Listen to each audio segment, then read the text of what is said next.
I heard her name when I was in Indian mission school, and I heard the name then, and I've heard it all my life since, so that's 80-some years ago. Saint Kateri was born in 1656 in what we know today as New York. And when she was about 4 years old, a smallpox epidemic struck the village, killing both her parents and her little brother. So the laity, as well as the clergy, had a big role in both evangelizing, but also helping her to stay strong in the time after her conversion. And she had these pockmarks on her face. And as soon as she died, her face became perfectly clear. One of the Jesuits says, beautiful, her face. After Kateri became venerable, many people began to pray earnestly for her beatification. The Kateri circles, they have just grown all the time. After her beatification, people thought the canonization would take place quite quickly. And I kept telling the people, it's up to her. She's got to work a miracle. Jacob had been in a basketball game and had received a facial injury, a wound that had gotten infected. However, the infection was with what the secular world knows as a flesh-eating bacteria. At the time of Jake's accident, Father Tim Sauer, he was our pastor, and he's the one that sat down and said, okay, you need to pray for Blessed Kateri's intercession. And he told us why.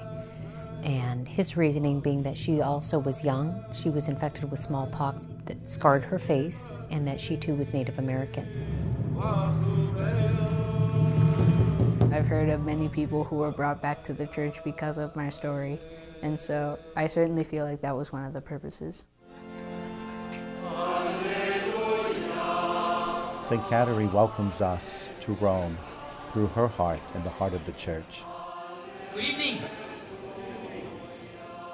Pilgrims from the United States of America.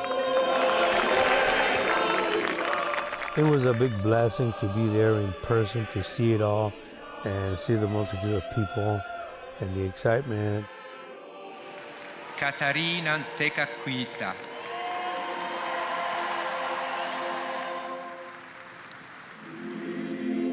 Seeing the Pope at the canonization and being 20 feet probably away from him was a great thing for me.